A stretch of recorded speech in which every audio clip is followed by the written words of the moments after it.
Hi everyone. आज हम लोग सीक्वेंस एंड सीरीज चैप्टर का एक प्रॉब्लम सॉल्व करेंगे। काफ़ी अच्छा प्रॉब्लम है, देखते हैं क्या कह रहा है। A1 A2 AN एक रियल नंबर का सीक्वेंस है। यानी क्या पता चला है, A1 A2 AN ये सब क्या रियल नंबर है जो कि एक रिलेशन को सेटिस्फाई कर रहा है। वो रिलेशन क्या है, AN+1 है √AN² + 1 के बराबर। तो इसको हम लोग नोट डाउन कर लेते हैं। AN+1 क्या है, √AN² + 1 है।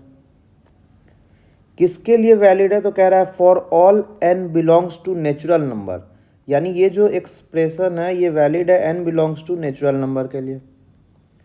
फिर क्या कह रहा है, suppose that there exist a positive integer n0 such that a(2n0) बराबर दिया है 3 टाइम्स an0 के। दो चीज क्वेश्चन में इंफॉर्मेशन है। n0 क्या है, पॉजिटिव इंटीजर है, तो n0 हमेशा 1 से बड़ा होगा क्योंकि पॉजिटिव है। जीरो नहीं कंसीडर करेंगे क्योंकि जीरो क्या है, नॉन निगेटिव है, बट पॉजिटिव है तो हम लोग 1 से स्टार्ट करेंगे। अब देखिए कर क्या सकते हैं इस एक्सप्रेशन के साथ, इसको स्क्वायर करते तो रूट हट जाएगा, AN² + 1 आ गया। अब क्या करते हैं, AN² को इस साइड ले आते हैं LHS में, उससे बनेगा क्या, ये एक टेलीस्कोपिक सीरीज बन जाएगा। देखिए कैसे, n को 1 डालिए, क्या हो गया, A2² - A1² 1 हो गया। कह रहा है ना n नेचुरल नंबर है तो n 1 से स्टार्ट किए हैं। n को 2 पुट करिए तो क्या हो जाएगा, A3² - A2² बराबर 1।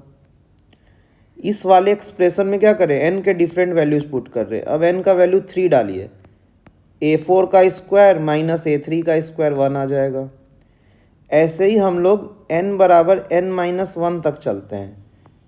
तो जब n-1 इसमें पुट करेंगे तो क्या मिलेगा, AN² मिलेगा, और इसमें क्या मिलेगा, n के जगह n-1 पुट करना है तो ये मिल गया। अब क्या करते हैं, इन सारे टर्म्स को हम लोग क्या कर देते हैं, सम कर देते हैं। तो सम कर देने से देखिए क्या होगा, A2² कैंसिल होगा, A3² कैंसिल होगा। तो क्या पता चल रहा है, हर एक अल्टरनेट टर्म कैंसिल हो रहा है। पहला वाला इसको कर रहा है, ये वाला इसको कर रहा है, ये वाला इसको कर रहा है, तो इसके लिए कोई यहाँ बैठा हुआ होगा। तो बचा कौन हमारा, A1² बच गया और AN² बच गया। तो लिखेंगे क्या, AN² - A1²। अब देखिए जो RHS वाली टर्म्स है उसकी गिनती करते हैं। n बराबर 1 से स्टार्ट किए, n-1 तक किए, हर एक बार 1 मिला है तो कितनी बार 1 हो गया, n-1 टाइम्स हो गया। तो फाइनल एक्सप्रेशन निकल के क्या आ गया कि AN² क्या हो जाएगा, A1² + n-1 हो जाएगा। A1² को क्या किया, RHS में ले गए। ये अपना फाइनल एक टर्म बन गया। अब फिर से क्वेश्चन देखिए पढ़ते हैं। क्या कह रहा था, A(2n0) बराबर 3 टाइम्स AN0। इसका तो फर्दर कुछ यूज कर नहीं सकते हैं, तो अब इससे चलते हैं,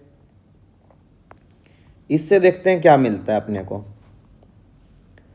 A(2n0) जो है वो क्या है, 3 टाइम्स AN0 के बराबर है। तो हर जगह स्क्वायर है A के साथ, तो इसका भी स्क्वायर कर देते हैं। तो क्या हो जाएगा, 9A0 का स्क्वायर हो जाएगा। दोनों तरफ क्या किए हैं, स्क्वायर किए हैं, स्क्वायरिंग बोथ साइड लिख देते हैं। अब देखिए an का स्क्वायर जो है वो है A1² + n-1। तो यहाँ जो स्क्रिप्ट है n के जगह 2n0 है, तो यहाँ पे भी n के जगह क्या हो जाएगा, 2n0 हो जाएगा। तो ये आ जाएगा। अब देखिए यहाँ पे क्या है, n है और यहाँ पे n0 है, तो यहाँ पे भी n0 आ जाएगा n के जगह, तो ये हो जाएगा। अब देखिए इधर A1² है, इधर 9A1² है, तो क्या हो गया, 8A1 का स्क्वायर हो गया निगेटिव के साथ। इधर 2n0 है, इधर 9n0 है, तो -7n0 हो गया। इधर -1 है, इधर -9 है, तो -9 + 1 क्या हो गया, -8 हो गया। अब दोनों तरफ क्या करते हैं, माइनस से मल्टीप्लाई कर देते हैं, तो क्या हो जाएगा, 8A1 का स्क्वायर + 7n0 बराबर 8। अब देखिए 8 माइनस 7n0 हो गया, यहाँ तक अपना एक्सप्रेशन बन गया। a1 का स्क्वायर है, मतलब जो LHS वाला टर्म है वो कुछ पॉजिटिव चीज़ होगा, तो RHS भी क्या होगा, पॉजिटिव होना चाहिए। यानी हमको क्या निकल के आ गया कि 8 माइनस 7n0 का वैल्यू पॉजिटिव होना चाहिए। तो 8 क्या होना चाहिए, हमेशा 7n0 से बड़ा होना चाहिए। तो n0 क्या आएगा, 8/7 से छोटा आएगा। 8/7 कितना होता है, समथिंग 1.2 होगा। तो देखिए n0 अगर 1.2 से छोटा है और कह रहा है कि n0 1 से बड़ा होगा और n0 इंटीजर है, तो n0 का वैल्यू क्या पॉसिबल है, 1। यानी हमको क्या पता चल गया कि n0 हमारा क्या है, 1 है। अब देखिए क्वेश्चन में क्या था, n0 यहाँ पे छिपा हुआ था, तो n0 का वैल्यू पुट कर देते हैं। इस वाले एक्सप्रेशन में क्या करते हैं, n0 का वैल्यू 1 पुट कर देते हैं, तो क्या हो जाएगा, a2 बराबर 3a1 हो जाएगा।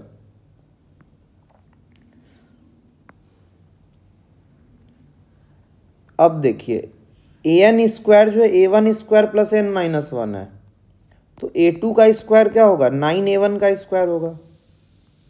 a2 का स्क्वायर होगा क्या, a1 square plus 2 minus 1। n के जगह क्या कर दिए, उस एक्सप्रेशन में 2 पुट कर दिए, तो 8a1 का स्क्वायर क्या आ गया, 1 आ गया। इससे क्या पता चला, a1 का स्क्वायर कितना हो गया, 1/8 हो गया। तो इनिशियल वैल्यू हम लोग निकाल लिए। अब देखिए क्वेश्चन क्या कह रहा है, इसको हम लोग इवैल्यूएट करते हैं। फर्स्ट वाला जो चीज़ है उसको इवैल्यूएट करते हैं। इसको कॉपी कर लेते हैं और पेस्ट करके हर एक ऑप्शन बनाते हैं। ये पहला ऑप्शन है, देखिए लिमिट है n tending to infinity, 2 times an है। an क्या चीज़ है, देखिए an इतना का रूट होगा, तो क्या लिखेंगे, a1 square plus n minus 1, और नीचे में क्या है, n प्लस 2020 है। अभी हम a1 स्क्वायर का वैल्यू निकालें 1/8, तो पुट कर देंगे 2 टाइम्स a1 स्क्वायर माइनस 7/8 हो जाएगा। 1/8 माइनस 1 क्या होता है, -7/8 होता है। यहाँ पर हम लोग एक मिस्टेक कर दिए, n का वैल्यू नहीं, a1 स्क्वायर का वैल्यू 1/8 है, तो क्या हो जाएगा, n माइनस 7/8, और नीचे में क्या हो जाएगा, n प्लस 2020। लिमिट क्या पुट करना है, n टेंडिंग टू इन्फिनिटी। तो देखिए n इन्फिनिटी को तो अभी पुट कर नहीं सकते हैं, तो क्या करते हैं, डिवाइड कर देते हैं √n से। पूरे एक्सप्रेशन में ऊपर और नीचे क्या किए हैं, डिवाइड किए हम लोग, किससे, dividing numerator and denominator by √n।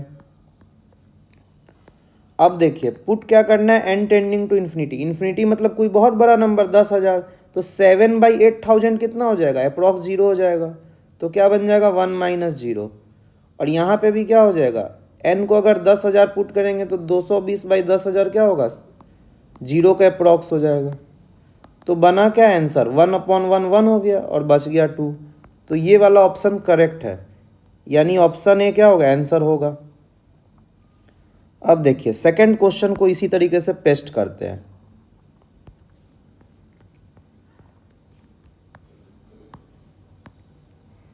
ये है सेकंड क्वेश्चन, देखिए ये क्या कह रहा है, ये कह रहा है कि टी आर क्या चीज़ है, ए एन का स्क्वायर के ऊपर समेसन लगा है, एन बराबर 1 है तो a1 स्क्वायर, एन बराबर 2 होगा a2 स्क्वायर, एन बराबर 3 होगा a3 स्क्वायर। कहाँ तक जाएगा भाई, एन आर तक जा रहा है तो ए आर स्क्वायर तक जाएगा। इसी को हम लोग क्या लिख सकते हैं, sigma a r square, r बराबर 1 से आर बराबर आर। अब देखिए क्या करेंगे, ए आर स्क्वायर क्या होगा, अगर ए एन स्क्वायर इतना है तो ए आर स्क्वायर क्या होगा, एन के जगह आर पुट कर देंगे इसमें, यही तो हो जाएगा। तो क्या लिखेंगे, a1 square plus r minus 1। a1 square हम निकाल रखे हैं 1/8, तो क्या हो जाएगा, r प्लस 1/8 माइनस 1 पे समेसन क्या लगेगा, r बराबर 1 से r।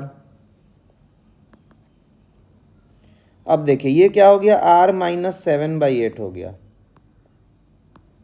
आर बराबर 1 से समेसन कहाँ तक है, आर तक है।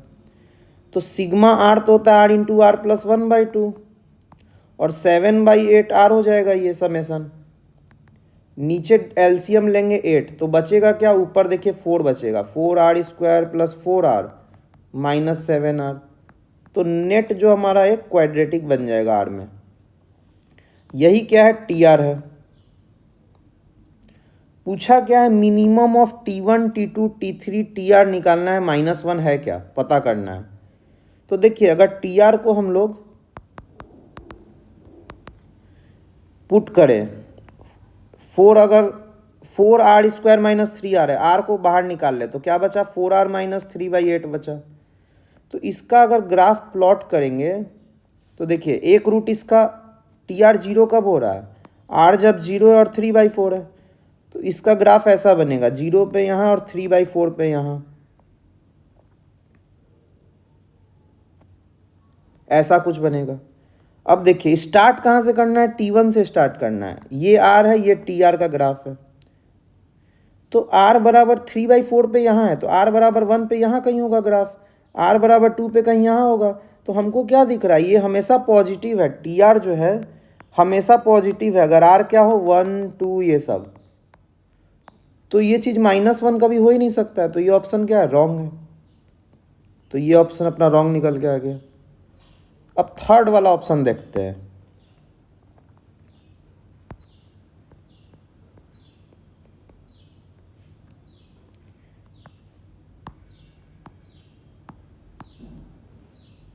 थर्ड ऑप्शन देखिए क्या कह रहा है कि limit n tending to infinity an+1 plus an है। तो सबसे पहले an+1 देखते हैं क्या चीज़ है। देखिए an क्या था, इतना था, an² को लिखते हैं, a1² प्लस n-1 है। तो an+1 का स्क्वायर क्या होगा, देखिए n के जगह n+1 रिप्लेस कर देंगे, तो 1 से 1 कट गया, क्या बचा, a1² प्लस n। a1 का स्क्वायर निकाल रखे हैं 1/8, तो an+1 हो क्या गया, √n प्लस 1/8। तो यहाँ पे हम लोग पुट कर देते हैं √n प्लस 1/8 प्लस an² देखिए है a1² प्लस n-1, तो ये क्या हो जाएगा, इसका रूट हो जाएगा। a1² 1/8 निकाल चुके हैं, तो n-7/8 हो गया। और नीचे में क्या है, √n है, कह रहा है ना n⁻⁻1/2, मतलब नीचे में है। देखिए n इन्फिनिटी पुट करना है तो क्या करेंगे, फिर √n डिवाइड कर देंगे जैसे अभी पहले किए थे, तो ये बन गया। और यहाँ क्या हो जाएगा, √n/n 1 हो जाएगा।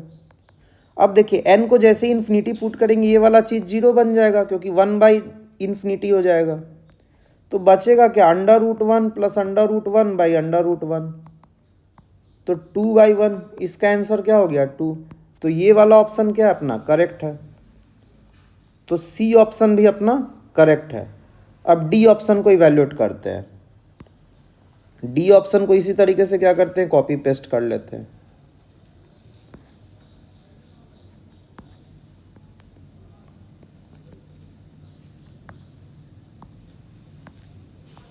देखिए डी ऑप्शन अपना ये कह रहा है, इसको नए पेज में लिखते हैं। ये बड़ा कॉम्प्लेक्स टर्म लग रहा है, तो पहले रूट वाले चीज़ों को देखते हैं क्या है। 8/8 an² प्लस 7 है।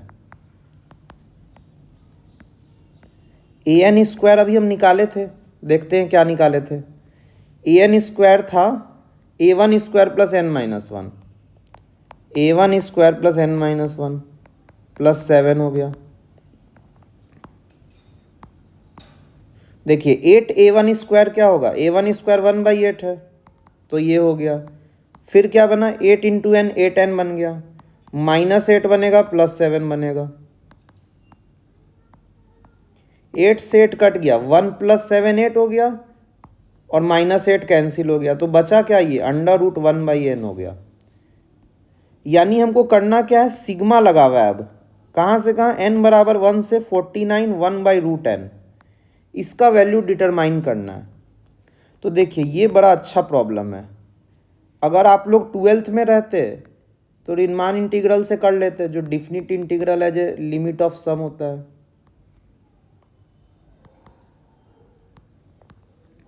वो वाला टॉपिक से।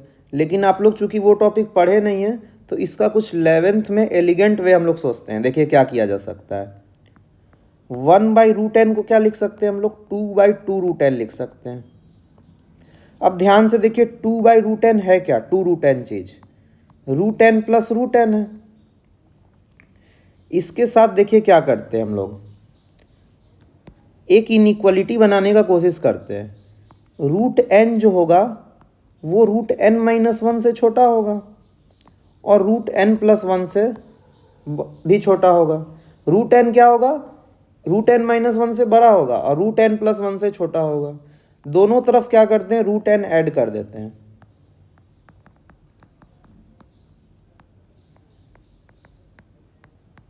तो ये बन गया। ये चीज देखिए 2√n है।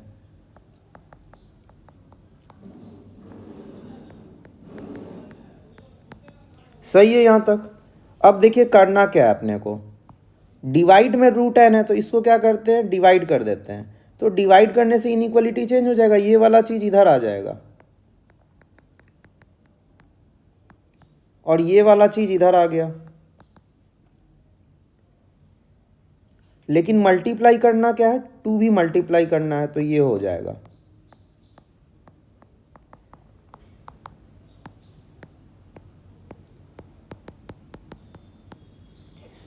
यही क्या है, 1/√n है ना।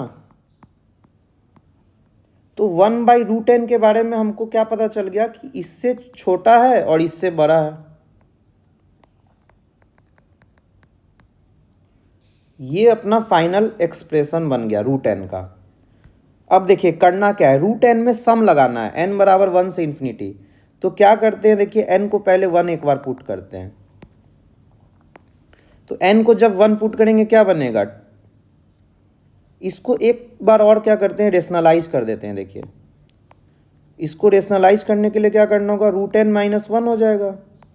दोनों तरफ ये मल्टीप्लाई करना होगा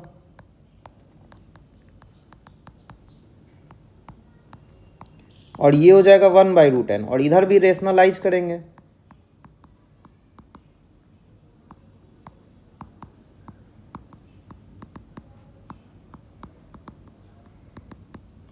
तो देखिए बनेगा क्या, इधर 1/√n है, 2 टाइम्स ऊपर बन गया √n-1 और नीचे क्या बनेगा, n-1।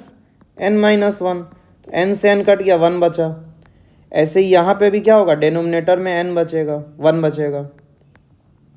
तो फाइनली क्या पता चल गया, जो 1/√n चीज है वो 2 टाइम्स इससे बड़ा है और इससे छोटा है।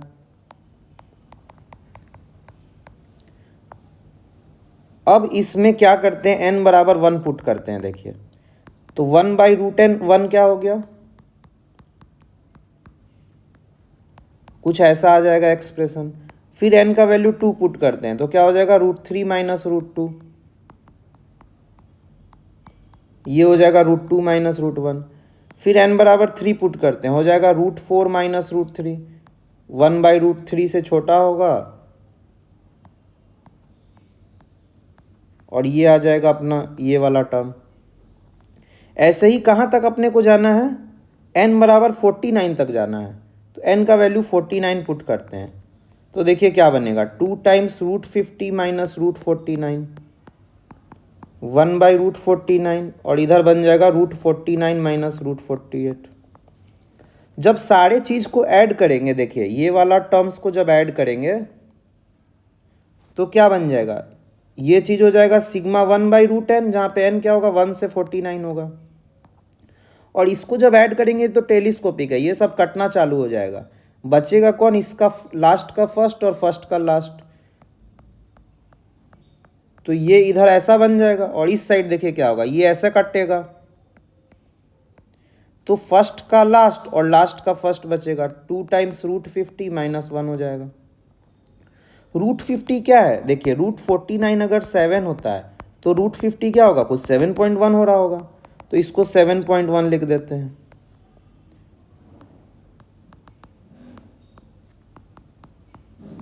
और ये क्या हो गया 7 हो गया, -0 तो 0 होता है, 7.1 - 1 होता है 6.1, इंटू 2 होगा 12.2, और ये हो गया 14 से छोटा। अब देखिए लेकिन बाहर में क्या लगा हुआ है, इसके 2 भी लगा हुआ है, तो 2 से फिर डिवाइड भी कर देते हैं दोनों तरफ। तो क्या पता चल गया 6.1 से लेके ये जो एक्सप्रेशन है जिसका हम लोग को वैल्यू निकालना है x, वो कहाँ तक है 7 तक है। तो देखिए पता क्या चला, ये जो चीज़ है अंदर में ये पता चल रहा है 6.1 से 7 है, और बाहर में क्या लिखा है कि ये जो चीज़ है इसका ग्रेटेस्ट इंटीजर फंक्शन होना चाहिए। मतलब क्या होना चाहिए, इससे जस्ट छोटा इंटीजर होना चाहिए। आप लोग 12th में पढ़िएगा GIF का मतलब क्या होता है, उससे जस्ट छोटा इंटीजर। मतलब अगर कोई चीज़ 6.3 है तो 6.3 का जस्ट छोटा इंटीजर कौन होगा, 6 होगा। तो इस क्वेश्चन का आंसर क्या हो जाएगा, 6 हो जाएगा, क्योंकि 6.1 से 7 के अंदर कोई भी नंबर होगा उसका क्या होगा, इंटीजरल पार्ट क्या होगा, 6 होगा। तो इस क्वेश्चन का आंसर हम लोग क्या लिख देंगे, 6 लिख देंगे। तो लास्ट क्वेश्चन का भी आंसर अपना सही है। तो इस क्वेश्चन का आंसर क्या मार्क करेंगे हम लोग, ACD। JEE एडवांस 2026 के लिए ये काफ़ी शानदार प्रॉब्लम था। आप लोग कमेंट में लिखिए कि कितने लोग इस क्वेश्चन को सॉल्व कर पाए थे, और इस टाइप का जो क्वेश्चन है वो किस किस चैप्टर से चाहते हैं। और थ्योरी में भी अगर कोई पोर्शन आप लोग वीक है, जो JEE मेंस 2026 और JEE एडवांस 2026 के रिस्पेक्ट में चाहते हैं कोई टॉपिक, तो वो भी कमेंट में लिखिए।